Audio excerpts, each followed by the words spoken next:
தீர்வே கிடைக்க மாட்டேங்குது. நாங்களும் பல வாட்டி வந்துட்டோம், கலெக்டர்கிட்ட மனு கொடுத்துட்டோம், போராட்டம் கூட பண்ணி பார்த்துட்டோம். எந்த நடவடிக்கையுமே எடுக்க மாட்டேங்கிறாங்க. எங்களுக்கு ஒரு நடவடிக்கை எடுத்து கொடுங்க. என்ன இங்கே பாருங்க,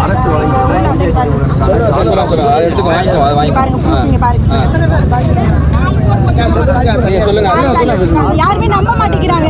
நாங்க என்னங்க பண்றது? தார் பிளான் இருக்கீங்க பாருங்க, ஆரம்பிச்சிருக்காங்களா, இதை தடை செய்ய சொல்லி நாங்க ஃபர்ஸ்ட் டேவா இங்க போய் நாங்க சொன்னோம், இதை வைக்காதீங்க, நீங்க கல்குவாரி இருக்குது, வீடு பக்கத்திலே இருக்கு, மக்கள்லாம் வசிக்கிறாங்க, கல்லெல்லாம் வந்து விழுகுது அப்படின்னு கூட சொல்லிட்டோம். யாருமே அவங்க ரெஸ்பான்ஸ் கூட பண்ண மாட்டேங்கிறாங்க.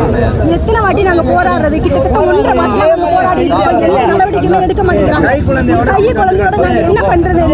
ஊர்ல இருக்கிறதா இல்ல நாங்க வந்து இங்க வந்து குடியிருக்கிறோம், எங்களுக்கு வந்து நாங்க எங்க ஊர்லயே நாங்க இருக்கலங்க. நாங்க இங்க வந்து என்னென்ன பாதிப்பு வருதுங்க அந்த கல்குவாரினால வந்து தூசி அதிகமா வருதுங்க. சுவாச கோளாறு ஏற்படுது, எங்களுக்கு அதிகமா தூசி வருது. வெடி வைக்கிறாங்க, வீடெல்லாம் வந்து அப்படியே அதிர்ந்து வீடெல்லாம் அப்படியே வெடிப்பா வருதுங்க.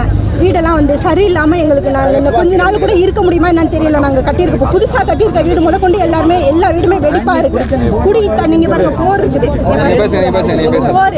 அந்த குடி தண்ணி அந்த கல்குவாரியில இருந்து வர்ற தண்ணி எல்லாமே அப்படியே குளத்துக்கு கரெக்டாக அந்த போர் இருக்க இடத்துல தான் வந்து வருது. அந்த பாலம் வழி அப்படியே போர் இருக்க இடத்துல தான் வருது. குடிக்கிறதுக்கு தண்ணி வசதி நாங்கள் அந்த குளத்து தண்ணியை தான் குடிக்கிற மாதிரி இருக்கு. அதனால நிறைய ப்ராப்ளம் வருது. ஸ்டார் பிளான் ஓப்பன் பண்ணாங்கன்னா சுவாச கோளாறு வரும், புற்றுநோய் வரும், எவ்வளவோ நிறைய பிரச்சனைகள் வர வாய்ப்பு அதிகமாக இருக்கு. என்ன நடவடிக்கை தேவை? எங்களுக்கு வந்து அந்த கல்குவாரி இருக்கக்கூடாது, தார் பிளான் இருக்கக்கூடாது. இதை வந்து நீங்க கலெக்டர் மேடம் எங்களுக்கு தடை செய்யணும், அதுக்கு உத்தரவு கொடுக்கணும். எவ்வளவு குடும்பம் இருக்கீங்க? நாங்க இந்த தார் பிளான் கல்குவாரியை சுத்தி ஒரு 600-500 இருக்கு. இன்னும் பக்கத்துல இருக்கு, அப்படியே அந்த கல்குவாரியை சுத்தி இன்னும் இருக்கு. தொடையூர் இருக்காங்க, பனிகொண்டாம்பட்டி இருக்காங்க, சத்திரப்பட்டி இருக்காங்க, வெள்ளையப்பட்டி, தண்ணீர் பந்தல்பட்டி, அதிரேசு நகர், புதுவை, முட்டுக்காடு பக்கத்துல எல்லா ஊரும் சுத்தி அந்த இதுக்கு பாதிப்பு இருக்கு. எங்க ஊர் அதிகமா பாதிக்கப்படுறது நாங்க தான் அதிகமா பாதிக்கப்படுறோம்.